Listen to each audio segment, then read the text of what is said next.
You had us worried there, Shepard. How are you feeling? My eyes.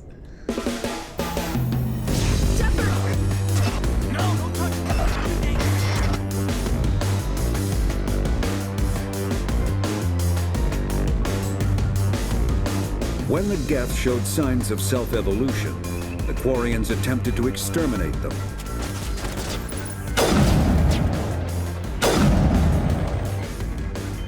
Can't seem to undo the charges. To me. Okay, Google. Mass Effect 1 can't disarm charges. I'm an investigative journalist working here on the Citadel. Could I have a moment of your time? Nope. I don't have time to give interviews, Miss Wong. Done? Tag me in. Just go, Joel. Just unleash the fire. Dude, play the game. We've been telling you to play this game for 10 years. Come on. Swap into controller again. Spamming buttons. Finally. Now I must ask you to take your leave. I have many clients waiting to see me. You know, you were a bit short with me for asking these giant favors of somebody you just met. Hey folks, Dave here, and welcome to a different kind of video. This is going to be a virtual Mass Effect themed cyberbully session. This is the gang from the Casual Shenanigans Gaming Podcast. If you guys aren't familiar, you'll recognize some voices. We've got Jeremiah. Hey everybody. Joel. I'm here. In spirit. And James. What's up? These guys are on videos all the time on my channel, and of course we have a podcast link in the description if you guys want more of this kind of thing. But tonight is a mini topic that Joel's been waiting on for a long time. I have never played Mass Effect more than like the first 2 hours. Back in 2008 I tried it. Wasn't my thing, and I have gotten so much crap from these guys about it over the years. And now the Legendary Edition is out, remastered in all of its glory, and I was offered a key through the EA Game Changer program. So I want you guys to convince me, why should I play Mass Effect? Should I accept the key? Should I go for it? When I could be playing more Cyberpunk, Joel. Why? All right, Jeremiah, why don't you go ahead and just lead off? Why should you accept the key? Why should you you'll see be a dead sunrise? to all of us. That's really where it should start. Why should you You're accept dead the to key? us. Why would you look at a sunrise? Why would you hug your son? Why would you wake up in the morning and have the will to get out of bed? What you're asking, like, why should I do a thing that's really, really good and will only benefit my life? I'll tell you why. What were you playing in 2007? 2007? You couldn't have played more than like one or two games in that time. You were lugging a 15-pound laptop into class, sitting in the back and playing like Command and Conquer or something. It was World in Conflict and Stalker 3 times through. Okay, so things without stories. So what you may not have known was in 2007. Look here. In 2007, Cheeky we breeky. actually had excellent voice acting. Honestly, much better than most games of that time. Now, is the animation in the faces great? It is not. It gets better as the series goes, but the voice acting is great. It starts out as a nice, small, tight story. It's a little bit of a suspense thriller. You don't know what's going on. There's a little bit of a mystery to unravel. And then the galaxy opens up. You know how you like to wander around doing absolutely nothing of value and collecting nonsense in games? Well, in Mass Effect, you can ignore the entire galaxy and just go off on your own, visiting hundreds of planets and mining resources if you want to. And you're going to. I'm only bringing it up now to try to entice you. That's really not what you should be spending your time on, but it is an option. But top 5 game soundtracks of all time, in my opinion. I don't know if Joel's shaking his head in agreement. Joel's disgusted. That was more of like truly a- disgusted. He's already pissed. He's already building up his rage. top five soundtracks of all time. I don't know about top 5 like voice acting, because there's lots of games that do a great job, but honestly, the story, the writing, the voice acting, it is so much better. When people say BioWare was a good company, this is what they're talking about. So that part's really great. The combat starts out as a little bit of like action RPG-ish, but it gets better as the series goes on. But in the Legendary Edition, they've really retooled it a lot. It plays so much better than I expected. And the story is great. And you don't have to play it exactly the same as everybody else. You have some actual branching paths and things, which you and I have both finished Cyberpunk. You know that the branching paths are, a little more of an idea. Well, in Mass Effect, it's a little bit better than that. That's all I'll promise. I don't want to spoil too much as you keep going, but there's like no reason not to play one of the best games series that's ever been made. But what if I wanted to spend another 400 hours in the Arma editor? Dave, shut up. Just stop. I can't handle it. Who wants to go next? All true, Jeremiah. All true. That was very heartfelt. I feel like that wasn't quite like a cyberbullying that I was expecting. We'll get there. It was I just judgmental. wanted to open us up. Well, yes. I felt the judgment, don't get me wrong, but it was heartfelt. Joel, I feel like, is just imagining slitting my throat slowly right now. I already warned Joy earlier. But James, If I scream, don't come for me.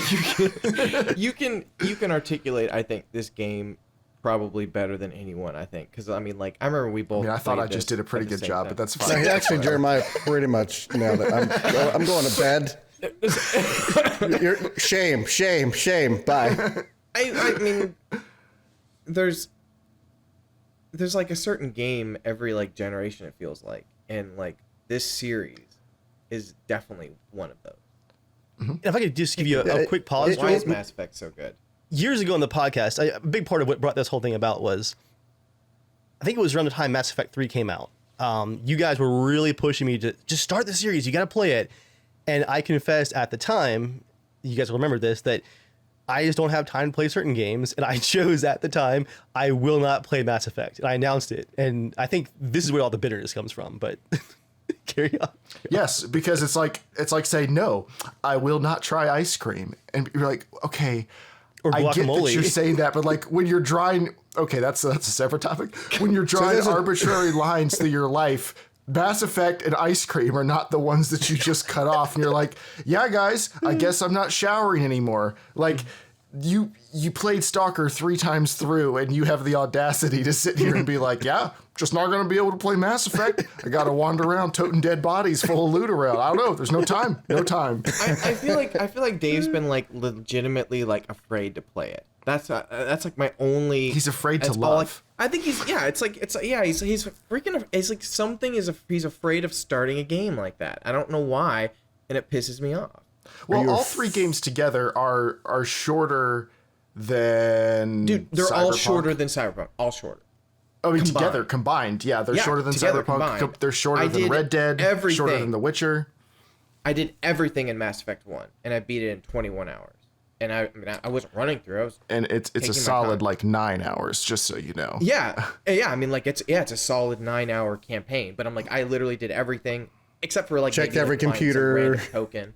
Yeah, like the only thing I usually don't do in games is like the find an ID badge on every planet or something that's hidden, like whatever. If it's a story mission or something, like I don't remember now that I'm- mission. I dropped a key card somewhere in this nebula. It's a more of like part of the achievements. It's like find Sounds the like- missing ID tag. Sounds like Darkseid losing the anti-life equation. Where did I leave that? I forget which planet was it. Well, we shouldn't Sorry, just jump spoiler. off. That's separate. There'll be a casual conversation later. But I'm looking forward to that. But yeah, like it really, it's like a series of a generation. You can think of it kind of like the Star Wars movies, because we need to be honest with Dave, okay? Because if we're buttering this up like this is the greatest gaming experience he'll ever have, it's not going to be, because he's played The Witcher 3, right? So there's no chance that Mass Effect's going to beat that for him, and we're not trying to make it do it. You need to power through 1 because it sets up a world. You get to listen to the music. They make the gameplay a lot better. You just pile drive 1 as fast as you can, and that gets you into 2, which is the Empire Strikes Back / Ocean's 11 / Fast 5 of the Mass Effect trilogy. And then 3 is also very, very good, but very different. I think most people would agree that Mass Effect 2 is the best of the series, but 3 is also excellent. I think 1 is the weakest, and there's different opinions on that. But I honestly really, don't even remember barely anything of 3, to be honest. Like yeah, I barely remembered anything of I 1 only before I played started playing it 2 again. one time. I only played 2. Sorry, they're one time. They're so. different enough, Dave. If you're thinking like this is going to be 160-hour experience, that's pretty similar. The music, the characters and stuff, obviously all of that persists, but the gameplay and the type of missions and stuff that you're doing, there is quite a bit of variance in between them. Where like same thing happened with Witcher, though. I mean, going through Yeah, one, yeah, the very jump similar. from 1 Yeah. to 2 was a huge jump, and then to 3 was an even bigger jump. Oh yeah, that's a good point. Yeah. And I'd say, unlike Witcher 3, the one I'd say advantage it has is careful. that because Witcher 3 had the same problem as Fallout 4, I would say, and that's just the one thing of like you're allowed to do anything you want during a very important story, you know. So that's one thing. If I could go back, I would want to just stay on the main quest. But the only thing you can't do on Witcher 3 is you kind of can't stay on the main quest because you kind of become too underpowered. So you kind of have to do extra side stuff. But every once in a while, it was annoying. Like, it was all in universe, but the only thing that annoyed me was the fact that like you could do the most random frivolous thing during like an important moment in the story. So the one part that you're going to really enjoy this is the fact that like, again, it's not open world. This every little side quest, every little thing is like connecting to the overarching actual story. So it's nice. It keeps you on target. Like there's hey, I'm going to go it's an open gamble world for the hell of it. Like, you're usually like doing something that actually connects to future characters in like the main story. So it doesn't feel like you're just, you know, like some girls need your help in some prison and you're like, oh, I'm doing 40 hours of some random side quest that has nothing to do with it. It's a controlled open world. Like you have places you go to and you can explore those places and you go check out this room over here or whatever. But most of the BioWare games are like that. Yeah. And before I officially bash you, which I look forward to tearing into, what I would say about, Mass Effect and I guess the BioWare games in general is you always feel like your decisions matter. Like, especially as you get to 2, like the decisions like really, really start to matter. But what I like about these games, I mean, it's not the most unique game ever. But what it does is it gives you such a nice package of the music it's just a different genre of music. It's kind of like that synth wave sound. It's not quite, cyberpunk style. It's its own sci-fi and it really like draws you in immediately. And the voice acting is fantastic. Of the main character specifically, you kind of immediately gravitate towards that character and you feel like you're this just amazing soldier / commander of a ship. But those interactions you have with your crew, you build relationships. Those relationships then ultimately affect the story down the road. It's pretty fantastic on that. And Joel and I were talking about games where you get the illusion of choice. You're doing all these dialogue trees, and when it's all said and done, you're like, oh, literally everything happened the way it was going to happen, regardless if I was a jerk or if I was good. So whatever. But these games, like those, do actually matter, and it does matter how you influence your crew, how people interact with you, which is one of the things I've loved about the BioWare game, especially like, the Knights of the Old Republic style games is, you start going an evil route, you're going to get the consequences of being evil. With choices, I've already seen things that I never saw the first couple times I played, like completely. Not just areas I didn't go to because of DLC or something, but like actual legitimate choices. Like, I didn't know that character could be around. Of course. It's really cool. And the biggest thing I will say is, don't you dare reload a save. The one thing that does something so awesome in this game is you got to really commit to your choices. There is no middle ground in some choice. Like there's like I don't save scum. I don't save scum. And it's fun. Also a lot of the times you're not going to know until way too late. Oh yeah. So even if you wanted to, it would be hard to know where to go back to. Right. And it is the type of thing where it's not all good choices or all bad choices. It's not like there is the Paragon or whatever it is. There's the two things you can choose between. But a lot of the time, it's the way things end up isn't just good or bad. There's a lot of gray, and it's a fraught situation that you're navigating where there isn't like just the good guys and just the bad guys, and you can tie everything up with a bow. Like, you're going to meet a lot of characters, people are going to be added to your crew, and you can't take all of them with you on missions. And you're going to like more of them than you're able to bring along with you, and you can't invest in all of them equally. And like, you have to make those choices the entire time. And no matter which way you choose, it feels pretty good by the end. good does not necessarily mean happy. Don't misunderstand, but like they do a good job making it feel like, yeah, that's the story that you were telling this entire time or you were experiencing. It's not just, oops, you chose the bad ending and here you are. And there's something so satisfying about the choices, because Dave, I can guarantee you have never played a game like this that has these type of choices, that you're going to be sitting on two choices going, oh, what do I do? And like literally sitting there for a while. Like I know The Walking Dead. You're going to be stuck on it for a long time. The Walking Dead. I guess maybe The Walking Dead, yeah, like that. Yeah. Yeah, that's true. I remember first playing like that, like the first session, I'm like, oh crap. That game was brutal sometimes. And what's interesting about this though, Dave, is this whole series connects, right? So like characters will not be around for the 2 and 3, depending. Like there's like hard choices. So that's what makes it really cool, because you spend a lot of time with the characters, and the lore. Oh, the lore, dude, is so good. I forgot. There's a part in Mass Effect 1. Don't you use my word. No, I'm gonna use that word because it's so good in this game. There's a part in Mass Effect, I think it's maybe taking like 5 it or back. 6 He's hours. earned it. 5 or 6 hours in, that like I totally forgot just a really cool story element that you're just like riveted to your seat, like, ooh, this, like, oh my gosh, I want to find out what's next. And so like that, like once you get to those moments, you're just so hooked, and you're like, okay, this is cool. It's a legitimate space epic. Now that I'm like, 6-7 hours into it, I'm gonna say it. I don't care who hears. I'd rather have another Mass Effect movie trilogy than another Star Wars movie trilogy. Dude, I know. Like seriously, the storyline. Not you, Joel. We know how you feel. I know. I was nervous. I was nervous to pull the pin out of that grenade. But Put it back in. But like, but the universe is that good. We can't make you resonate with it, right? There's always that thing of like, are you gonna gel with the game? Is it gonna speak to you? But can all of us really be wrong? It's amazing because like the lore of it is so deep, yet it's not like, okay, another reference to Witcher 3. Like obviously I played a little bit of Witcher 1. That's right. I mean, work that knife in deeper.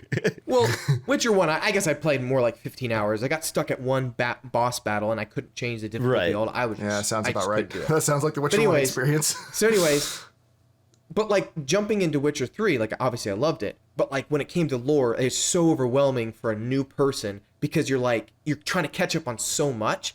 It's amazing how well Mass Effect feels like there's so much lore, but because the story is pretty singular of where like things are going or heading, every little data pad or thing you learn is like, it feels like it directly connects. It doesn't feel kind of like, here's the castle you're trying to destroy or like fight the bad guys, and here's just random data about something else. Like it all feels like it ties back into that. It's a little bit like BioShock, where it's not the stuff that you're overwhelming, getting. no. Yeah. But like, the story starts small, and you know that the universe is big. No, it's okay. Joel, walk away. Take a breath. James and I got this. We got this. No, I want to hear real quick, Joel. Those are the key words. Those are the key words. Oh yeah, so here's BioShock. It's a little bit like Stalker in that. Didn't BioShock also come out in 2007? Yes, yeah, it I did. actually. So yeah, I was saying 07, BioShock that year too. Potentially the best year in gaming. Yeah. And then I played Half-Life 2 in 2008, so that was a good couple of years. Wow, I guess you're not as good of a Half-Life 2 fan as I am. I played it. I really wasn't. I was way behind the curve on.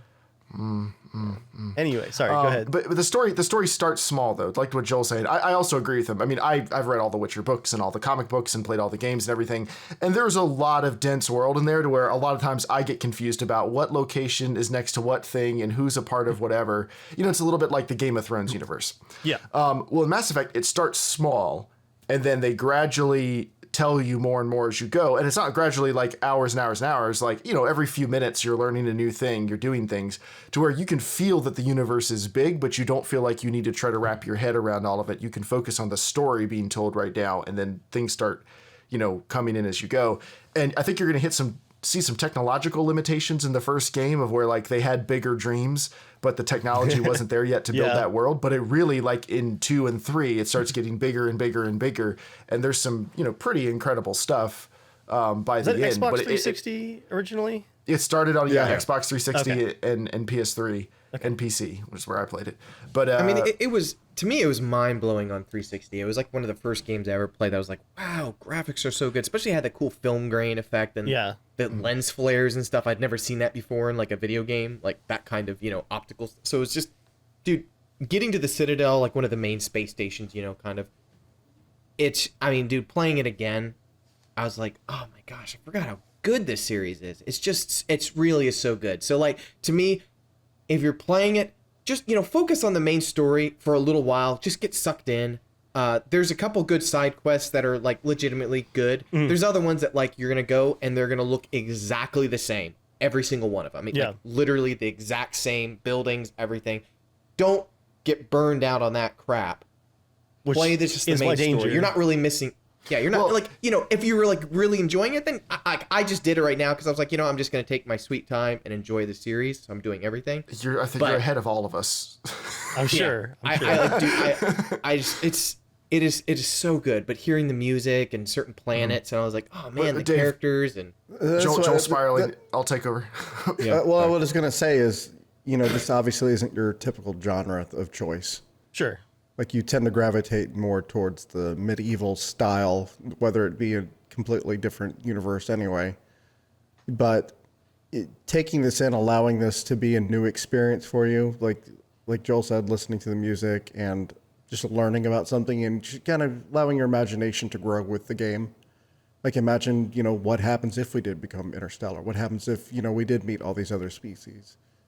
I did just finish The Expanse last night, so this is going to be a little confusing if I dive in and get the lores all crossed.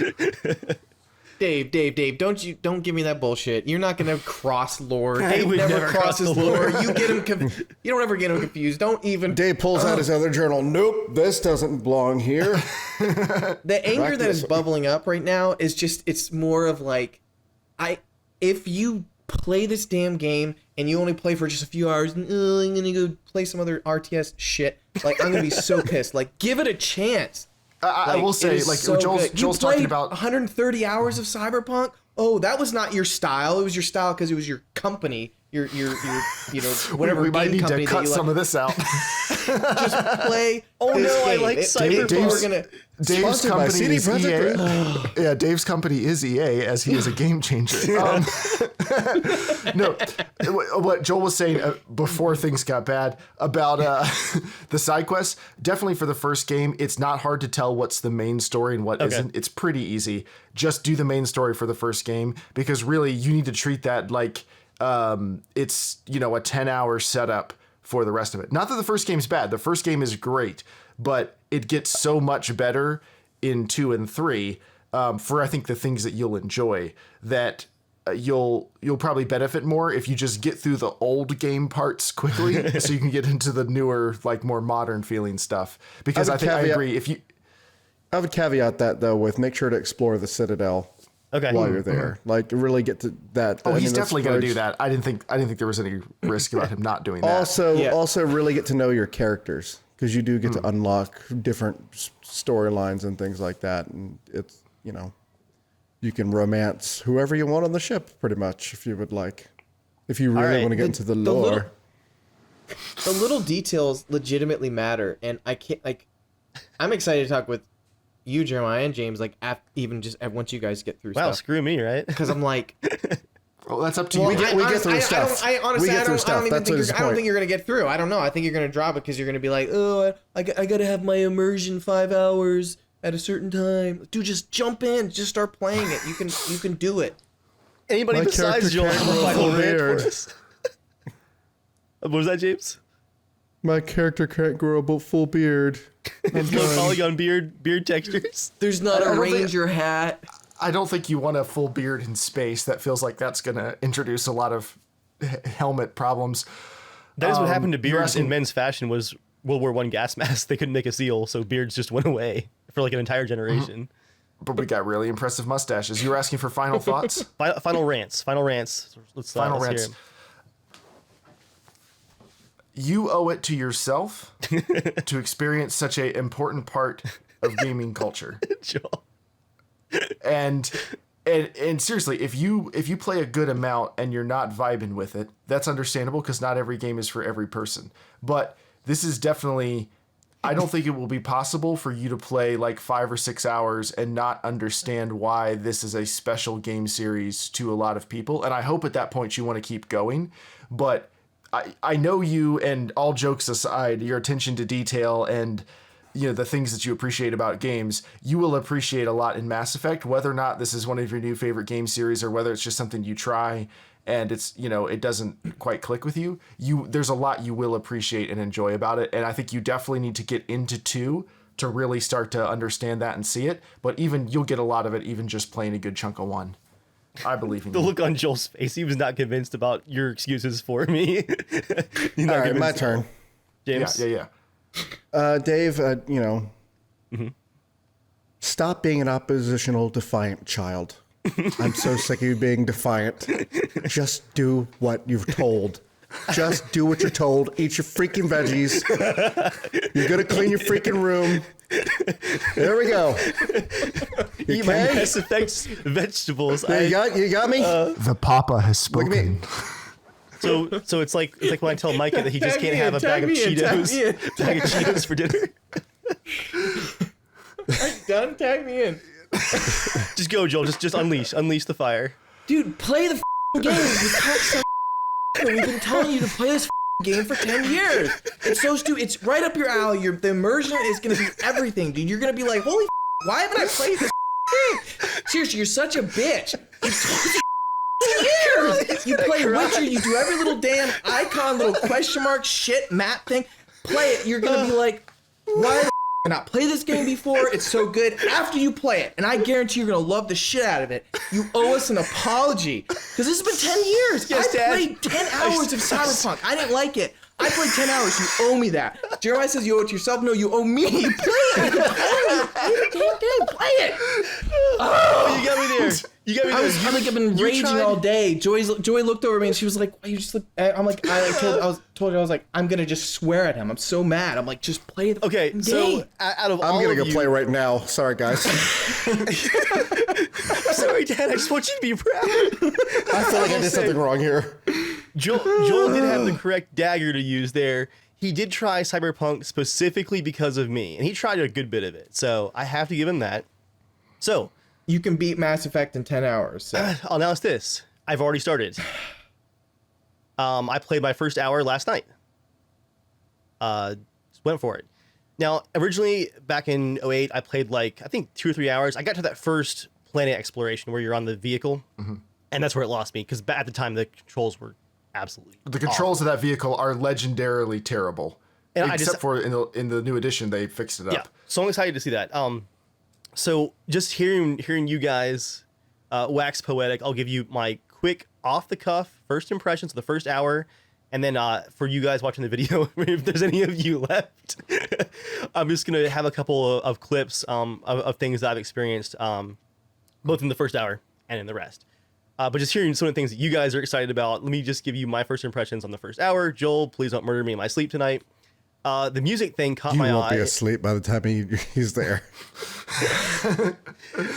Main theme was great, but right now, man, I wish I could turn off the battle music. That's usually a Joel thing, but the battle music on 1 is awful in my experience. I'm not vibing with the battle music. Voice acting is good. It is good. I'm not super impressed just because modern games have come so far. Voice acting is Hollywood quality now. But I can see how it was next gen. Lore is mwah. Joel, as soon as this is again to keep you from murdering me tonight, so I'll speak to Joel specifically. As soon as it gave me control of the game, I opened my little journal. The journal? The codex. Codex, thank you. Excuse me. Codex, fine. Yeah, whatever, nerd. When it started reading, don't you like the narrator that does it? That guy, I forget that voice. It's been used in love the narration stuff. It's I went through all of it immediately as soon as the game gave me control. I also went through all the side conversations. I've never read any of them. Now I'm angry. No, it's yell at Jeremiah. Beyond that, I'm loving the lore. I'm loving the story so far. Just an hour. I mean, it's the same thing I played before, so it's not anything crazy. I do have one concern about the combat, and And it's, you said it's improved, Jeremiah, since the original? Like they've kind of well, it is, but it gets overhauled in 2 and 3. 2 and 3 are much more of like an action shooter. 1 is more RPG like. Now they have improved the way it feels and everything in 1, but you really like. Yeah. It's going to be a cover-based shooter for most of it, and you're going to get some. You're going to get some like abilities and everything. But in the second one is when you start getting like. You start getting abilities you'll have seen in the first one become a lot more like biotic, like warlock style. Like you can shoot people and you can use magic type things and you can use technology and like you can really blend it into more of like, I'm not going to say cyberpunk just to entice you, but a blend of abilities more than just I just shoot or I just do this. You can do that or you can blend them together, but that really opens up more in 2. I don't remember anything super amazing. It feels like going from Witcher 1 to Witcher 3, like combat. Like, dude, I just started 2. I'm like 2 hours in, and I'm just like blown away on like everything is better. Yeah. So just stick with it. The combat is something you just get through in the game. It gets a little bit harder and a little bit more fun towards, I don't know, halfway point, but it's there. But really, the story is and the choices is. After the first part of the combat, the first thing I thought of was Joel's whining to me about Red Dead. It just doesn't really feel like it's that hard or really matters. I'm worried that's how the combat in 1 is going to feel to me, but I will carry on. It's going to be easier because, again, remember, you're playing at 60 FPS. We played it at 30 FPS. I played it at 30 FPS. Hopefully 30. You know what I mean? And also, here's the funny thing. I literally never leveled up, like, my armor ever in the first game. Like, I didn't even know to do any of that. It always confused me. So, it's like, I've gone a long way when it comes to RPGs and, like, leveling up swords. I just would never do that. So, like, it was a lot harder. So, yeah, it's easy. But don't give me that shit. Just play it. Just trust me. Like the stories that you play the game for the story. And then when you get to 2, it's like, holy crap. I think that's going to be my goal is no matter what, I owe you the 10 hours, 9 hours now. I'm going to try and get to 2. Even if it's not clicking, I want to at least dip my toes into 2. I think it's my goal. And I think for 2 also starts like, and a lot of stuff happens, no spoilers. I think you need to be like an hour or 2 into 2 before you really are going to understand what 2 is. But like if you just pile Joe, through I would just say if he fine. gets to 2, he's sucked in. If you get to 2, you're gonna enjoy it. Trust me. That's the thing. I think if you get sucked into 1, which I think you will in the next probably 4 to 5 hours, like there's story elements that like I'd be like, how is Dave not interested in this? This is really good.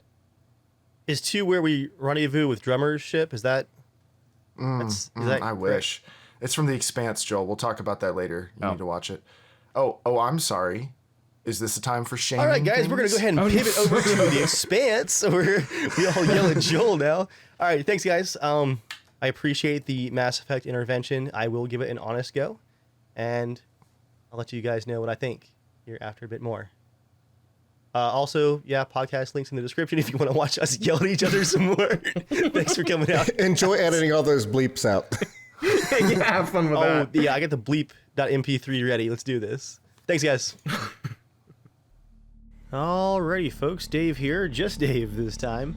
Coming to you after about 7 or 8 hours into Mass Effect 1. I've definitely figured out where I went wrong with my original playthrough back in 2008, and I kind of want to bring some thoughts to you guys to end the video on how I'm liking the game so far. Without spoiling it, I guess. I do like it. There are some pros and some cons, but mostly pros. So where I went wrong in 2008 was when I got to the Citadel. I think it was, like an hour into the game, maybe? I got intel on one of the computers very early on in that level to go investigate this planet for this possible issue, and I immediately went back to my ship and took off and went to explore this barren planet, and it was one of the not so great side missions, just kind of a filler side mission, and the controls for that vehicle were not great back in the original version of the game, so it left a bad taste in my mouth, felt like filler, and I just kind of stopped playing. This time around, I stuck with the main quest and then ended up doing every side quest that I could find in the Citadel before I left again on the Normandy. Definitely missed the forest for the trees that first time around. Let's talk about overall pros. So yes, the voice acting is very good. Like I mentioned in our little mini podcast there, modern games have just come so far that it does feel a little rough around the edges, but that might just be that rough animation, speaking or not speaking, I guess, too. I resent these accusations. Nihilus was a fellow Spectre and a friend. That just let you catch him off guard. Overall though, voice acting is great. The story is a nice mix of drama and just a little bit of humor so far, kind of like Witcher 3, which of course is my all-time favorite game, and remains so. I'd like to try out your services. Excellent. I'll add you to our client list. We should be able to see you in 3 or 4 months. Nobody's worth that much of a wait. Well, that's not for me to judge. I've also been surprised by the great mix of characters and races. I knew the lore was going to be pretty deep, but how it's presented to you in all these different slices in your first section of time in the Citadel is really, really cool. Especially as you start picking up squad members from the different races, how they interact. It's just really, really cool how it fills you in on this large scope lore, but in those digestible slices. That lore as a whole is quite convincing, and how humanity is kind of in this precarious scenario, wanting to do their best and impress the other races in the galaxy. It makes you want to not only keep learning about the history and lore of the universe, but actually help Shepard and his team do their best to represent the best of humanity. Of course, I am playing as a goody two-shoes Shepard, but you do feel that that push to do your best from both the lore and the story, which is pretty cool. It's also cool that most of the side missions that I've seen so far are really interesting, with full voice acting and interesting scenarios, and I haven't actually run into any of those filler side quests that turned me off on my first attempt to play. As a whole though, the game is much more linear and story focused than I remembered when you're not wandering off to random planets. So I'm going to keep going with that focus on the main story, although I also just did a hostage rescue mission, which was much more difficult in the combat than I was expecting. That was a lot of fun. Speaking of combat, let's talk about some of the cons now. That basically covers my pros list. The combat, especially early on in Mass Effect 1 at least, feels really flat and not really impactful. And that's true of a lot of games that use a shield system. Enemies tend to feel like they're just absorbing shots because they are. Not my favorite kind of combat, but now that I've hit some of those more difficult encounters past the starting areas, it does feel a bit better, and I think I'm actually going to enjoy it. I've also heard that combat has been improved in Mass Effect 2. I do like the upgrade system for the weapons, but I don't like how you loot weapons, because all I've seen so far are basically just different reskins with different stats. And I feel like you're not going to find anything super interesting weapon-wise. You're just going to keep upgrading stuff. So that's kind of a disappointment, but hopefully that changes in the future titles. Of course, Mass Effect, despite being remastered or retouched, I guess, does still feel like a very old game. It looks better texture-wise than, say, 2004's Half-Life 2, but the animations didn't age quite as well, and the levels feel very, very old-school Xbox. Lots of linear levels with blocky backgrounds and blocky limits, and just very old-school level design. I won't hold it against the game too much, though. It's just the limits of that 2007 tech. But really, beyond that, my only other nitpick might be that a few of the conversation choices in the dialogue trees have surprised me, where I picked one and went, oh yeah, this is how I would actually respond, and then Shepard blurted out something in a completely different tone than I was expecting when I clicked on it. So just a pitfall of games like this, where they don't want to give you the exact dialogue that you're going to say. Sometimes that will throw you off, but it's only happened a couple times. So yeah, that's really just a nitpick. Overall, I am enjoying it. I wish I had played it 10 years ago. I think it would have hit harder and impressed me more. It's just a little bit old and creaky now. And again, I've played so many of my favorite games now, like Witcher 3, and I really just enjoyed playing through Cyberpunk recently. Incredible story, incredible animation there. This does feel old, but I am excited to finally be experiencing this, and I'm going to keep rolling, try and finish Mass Effect 1 at least, because as Joel pointed out, he actually played 14 hours of Cyberpunk, so I owe him at least that. Let me hear down in the comments, why do you guys think I should keep going? And if you've played the series, which I guess you would be if you're answering that question, what's your personal reason why you want to yell at me for not playing? I want to hear it, because Mass Effect fans are, as you've just seen, quite passionate. For now, thanks for watching, guys. I'll see you next time.